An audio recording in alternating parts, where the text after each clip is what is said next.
Hi, and welcome to the F Word. I'm your host and racing driver, Daniela Sutton, and I am exploring the world of extremely fast females.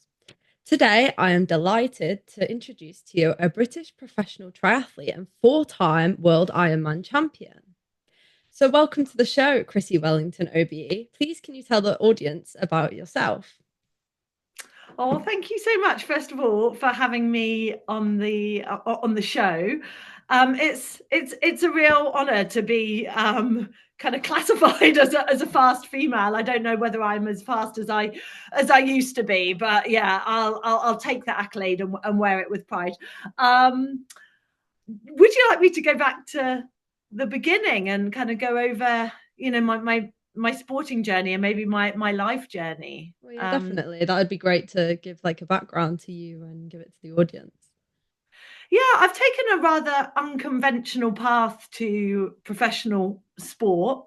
I was an active child, but was always really kind of academically focused. So was focused on kind of achieving academic excellence. So I very much kind of participated in sport for the social side of things rather than kind of to fulfill my potential. And I really fell off the sporting kind of wagon when I was kind of 16, 17, as many girls especially do. I went to university. I went traveling for 2 years. I came back and I did my master's in international development, which has always been my passion. And it was at that time I discovered kind of running. I wanted to improve my fitness, and so started walking, jogging, then running.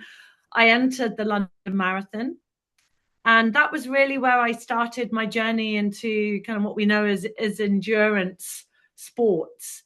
I worked for the government as a policy advisor on international development. Again, following my passion, I went to live and work in Nepal as well, working on development projects out there.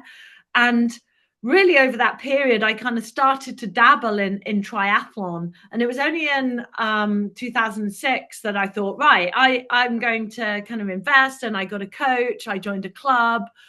And really, I could never have imagined, Daniela, where it would end up. But I became world amateur triathlon champion, and knew that then I had a really big decision to make about whether or not to become a professional triathlete. And I was 30 at the time, which is quite old for professional sport. And I knew that it was kind of a now or never. And although I was scared to go along that path, I knew that I wanted to try and explore my potential in the sport. So I became a professional triathlete. And as you said, I was really fortunate to become four-time Ironman world champion, and I can talk you through what an Ironman is if you like, and was able to break a number of world records. And I retired from the sport in 2012, having achieved all that I could ever have imagined. And really now my passion is to use this incredible platform that I have to advocate not just for the power of sport, but for the power of movement and play and activity, because I think that that's been engineered out of our lives. And we need, especially for our children and young people, we need to get movement and play and activity back into people's lives. So I feel really, really strongly about that. Oh, I saw that on your website actually, that you are now an advocate for helping people to improve their well-being and get out there and do fitness.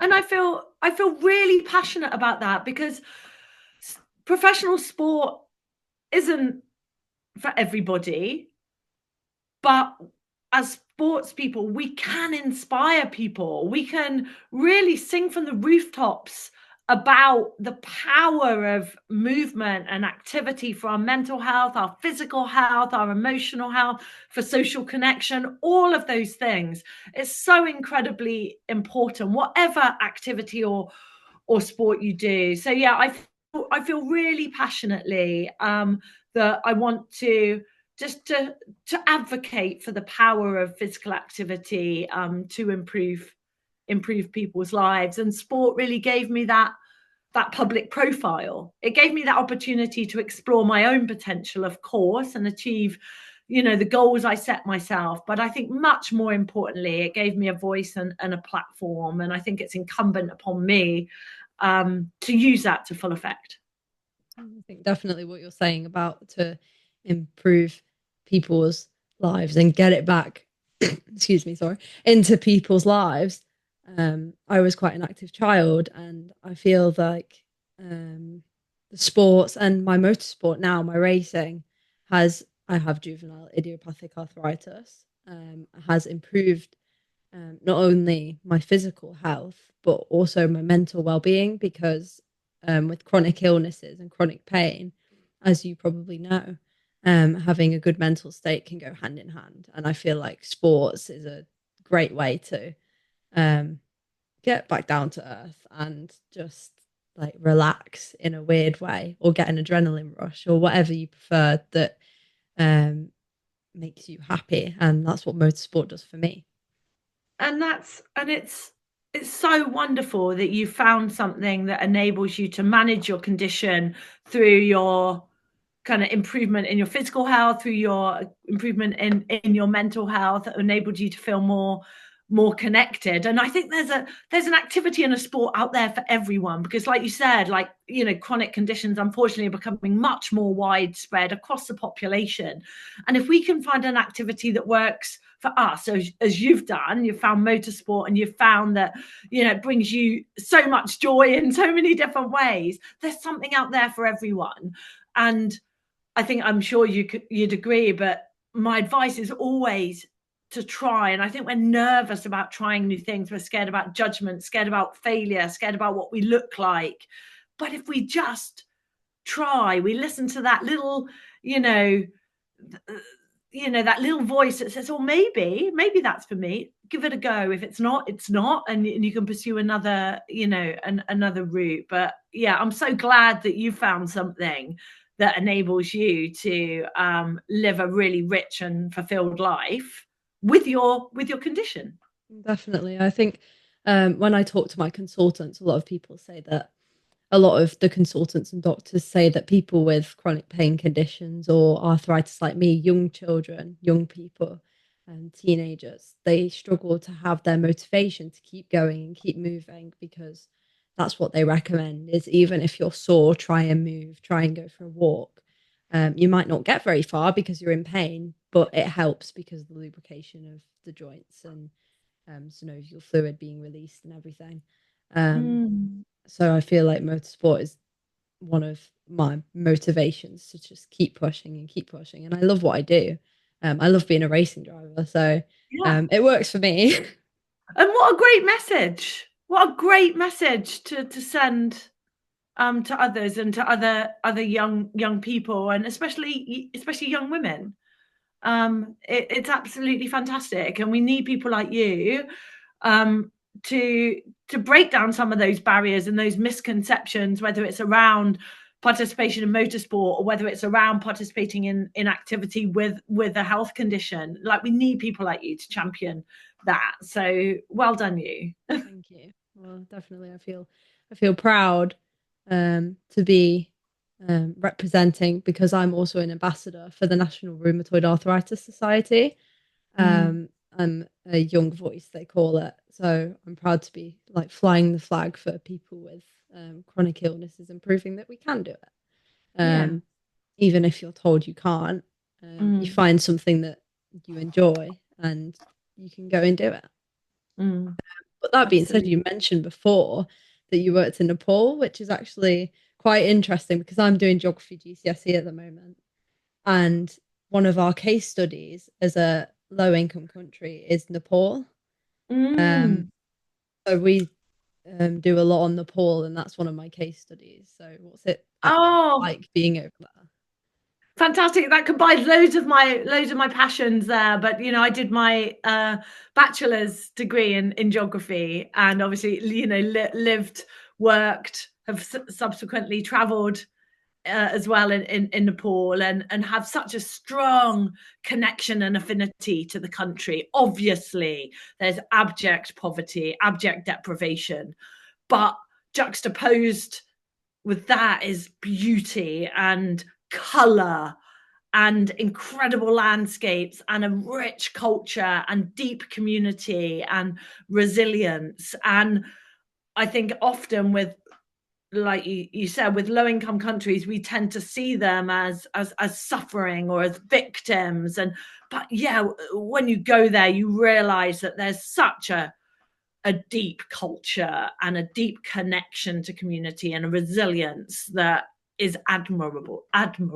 And yeah, Nepal is a beautiful, if troubled, but a beautiful country. And I feel so fortunate to have worked for a Nepali charity, and it was really important for me to work for charity that was led by Nepalis, funded by Nepalis, so that I wasn't a Westerner kind of being parachuted in as a savior. I was actually learning so much from them, and really feeling deeply embedded into their work. And also a little bit of play when we were there, like did a lot of cycling, especially the Sherpa community. As you'll know, those that are the kind of Everest summiters, and they often have mountain bikes, and off season they like to mountain bike. So I did a lot of mountain biking with some incredibly fit men, usually men, which kept me very humble, and but also made a lot of friends. And one holiday we had was to cycle from the capital of Tibet, Lhasa, over the Himalayas, like 1,200 kilometers back to Kathmandu, which was incredible. It was so wonderful. And, you're experiencing all those wonderful things, obviously Mount Everest and cycling to base camp, but, going through small communities, eating local food, seeing the beautiful landscape. So, yeah, that was a really incredible experience too for me. Sounds like a great experience. And I suppose with you having to keep up with those incredibly fit people there on the bikes, that's probably helped benefit you in the long run with your triathlons as a triathlete. Yeah, and you're right, and I think as people, as athletes, we're shaped by all these experiences. And some people say, "Wow, you took a very unconventional path, and you kind of came from nowhere." And the point I like to make is I came from somewhere. We're all shaped by our experiences. And I think, but potentially my naivety in the world of professional sport, coupled with my physical and psychological strength that I developed kind of in Nepal and prior to that, really kind of helped me as a professional athlete. So yeah, that experience, both physically and psychologically, was incredibly formative and strengthening for me. Yeah, and that sounds actually great. Like, I'd love to go to somewhere like Nepal and just cycle with some like locals, or see the country for what it is rather than just what we're taught in class, and what we have to write, the statistics that we have to write in our exams. But unfortunately, I don't think my school can afford a trip to Nepal for the whole of the year. So no, but that immersive learning where you're embedding yourself in a country, it is possible. But for me as a teenager, I'd never kind of traveled extensively. I came from a humble background. We didn't really travel internationally, and so it was only after graduation, having saved up money, working as a lifeguard and in a carrot factory. Wasn't very good as a carrot sorter. I was a bit better as a lifeguard. Nobody drowned. But I saved up enough money to be able to buy myself a around the world kind of plane ticket. And then off I went with very little other money in my back pocket. So it was really only in my kind of early 20s that I started to adventure in that way.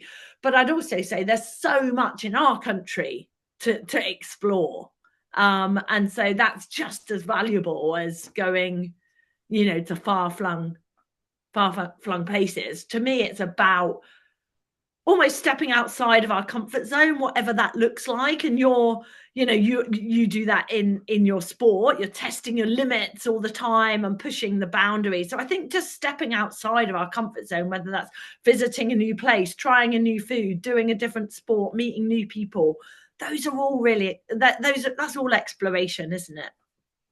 Yeah, and I introduced you before back onto like your um athleticism, is that the right word? Yeah. And your career as an athlete, a triathlete. I introduced you as an OBE. So can you tell me and the audience about what that means? Like, you were an MBE as well before you were an OBE. So They did you upgraded me, Daniel. so did you meet the king or the queen or just tell us a bit Yes. about that.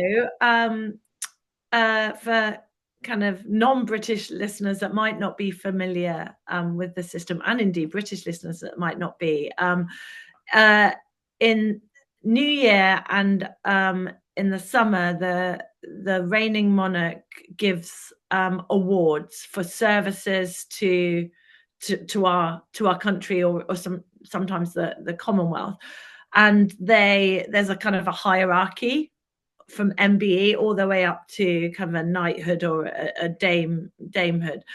And I was fortunate to receive an MBE in 2010 for services to triathlon, so for my sporting accomplishments. And then I received an OBE, which is member of the British Empire is MBE, Order of the British Empire is OBE. So it's an award from the Queen then, the King now, in recognition of your contribution to society. So that was for my contribution to kind of charitable ventures, so kind of leaning into the kind of well-being, physical activity and well-being advocacy that I do. And I was really fortunate to receive that OBE from the now King, and as importantly have that opportunity to bring my family to Buckingham Palace. So you're allowed to be accompanied by 3 other people. So it's an incredible experience to share that with family members. It's fantastic, and they are fantastic achievements and titles to hold. Um, so would you say that they are your greatest like accomplishments or achievements, or is there anything else that you hold quite a like higher level as well as your titles? I the titles are important for what they denote, for what they mean. Like my world championship titles are are really important to me because they are reflective of the hard work and the teamwork and the perseverance and the overcoming of adversity. So that's why I'm proud of them, and likewise the MBE and the OBE. One of my greatest achievements, if not the greatest, is our daughter. Just bringing her up to have the roots of home and the wings to fly, is gives me great satisfaction and joy, albeit very, very different to what you achieve in a sporting context. But I'm really proud of the small victories and the big victories. I'm proud of my kind of academic attainment, again, because it shows how hard I worked. I didn't always find school easy, but I worked so incredibly hard. So I'm incredibly proud, of that. And likewise, I've set up a running club in our small village in Somerset. And again, for me, that's such a significant, I would say, achievement, but just it's so gratifying and satisfying to bring kind of walking and running into the lives of other people. So I derive great pleasure from that. So it's really difficult to identify one kind of headline headline achievement. Maybe if I did, it would be the fourth world title, because I went into that not expected to win, having had a bike crash a few weeks before, pretty debilitated, and managed to, pull off a victory that surprised me and everyone else. So I think that, in the sporting context, was my proudest moment. That's quite inspirational for all the sports people or just normal people watching this, because it's showing your resilience. And I get what you mean by saying that you can't pinpoint one headline achievement to be your best, because every single little like detail, little thing has led to you winning those championships, or um, winning a race in my case, or winning a championship in my case. Every single little detail that most outlookers wouldn't see, but behind the scenes, athletes like chip away constantly. They're working hard, going to the gym. For racing drivers, going to the gym, cardio is very big in motorsport as well. Doing simulation work, so like race simulators, like practicing on tracks virtually, test days that a lot of people don't see. They only see the results on the race weekend, but they don't see the ladders or the steps that you've had to take up sometimes wonky staircases or wonky ladders. Yeah, absolutely. But yeah, that's a great credit to you to that you've had a bike crash and then gone out to win the championship. I think that's very inspirational for me. I think people are much more resilient than often we give ourselves credit for, in so many different contexts, and in a sporting context, we're deliberately and consciously putting ourselves into that position where there's pain, discomfort, adversity, etc., and other people don't have a choice, and yet remain resilient and positive and tenacious. And so for me, those people, are achieving so much more than I ever did as a sports person, with no, public acclaim. I think you still achieved quite a lot. You're still the current, if I'm right, you're still the current world record holder for the Ironman. It's been taken, Daniela. Oh, yeah. Sorry. But that's the nature of sport, isn't it? I have to admit and be very honest, when it was broken, I was just like, oh, I'm no longer world record holder. I'll never be world record holder again. But that's what's amazing about sport. It evolves and changes, and people, and hopefully you inspire the next generation of people to be a little bit better than you were. And held it for quite a while anyway. Yeah. I held on to it with two hands for a long time, so I had to let it go. I had to let it go eventually. So can you tell us a bit about like the audience as well, about what an Ironman is and what goes on? Because 8 hours and 18 minutes seems like such a long time, which was your record that you held for quite a while, but for you it's like obviously must be very short of a time for you to hold the world record. So can you tell us a bit about that? So triathlon is a sport that comprises swim, bike and run, and there are different distances, sprint distance all the way up to Ironman distance. I did the most masochistic of all, the Ironman distance, which is a 2.4 mile swim, 112-mile bike ride, finished with a marathon. And the cutoff is generally 17 hours.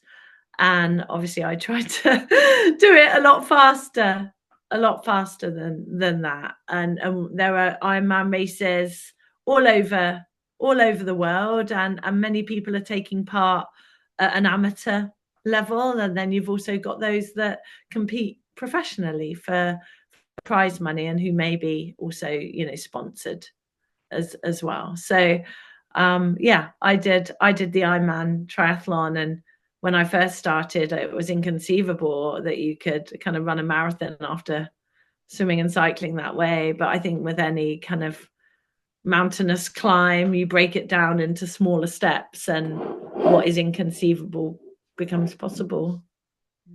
So do you start in the sea with the swimming, or is it done in a like a lake, or how is it done?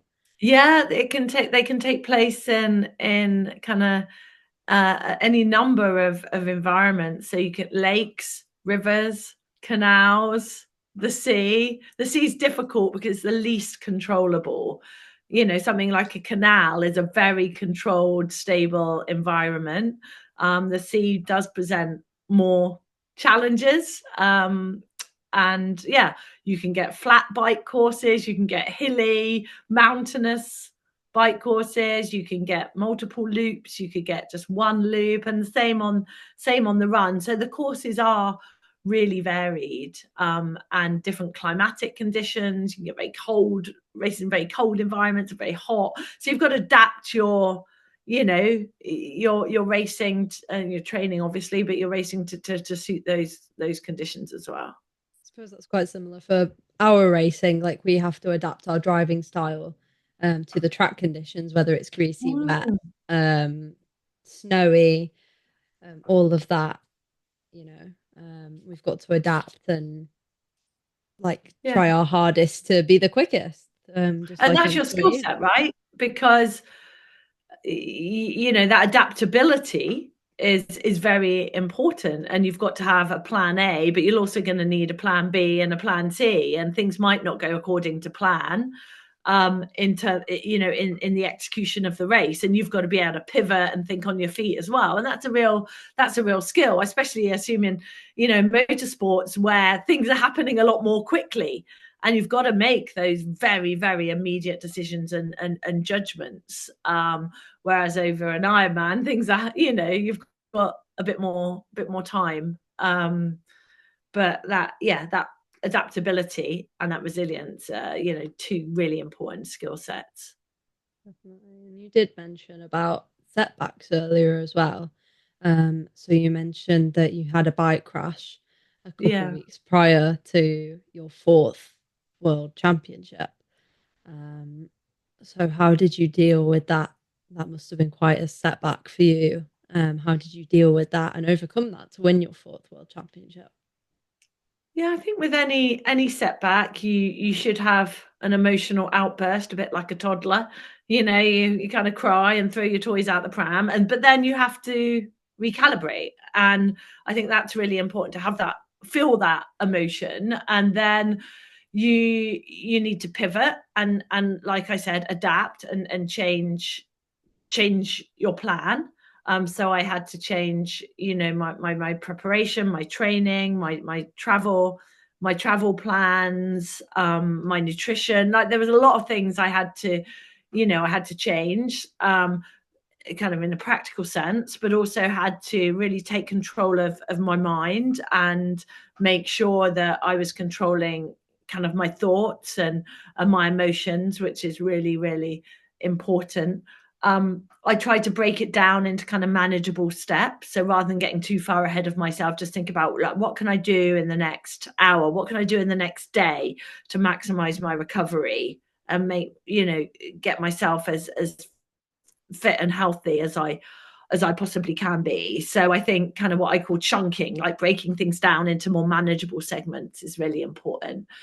And then lastly, leaning into others, is so important. So, you know, I think as athletes, we often like to be independent and strong and self-reliant, and really we need to lean into others for support, and I had to do that. So I think, emotional outburst, control all of the controllables, whether that's practical or mental or emotional, chunking, breaking it down, and then, kind of collaborating. So leaning into other people.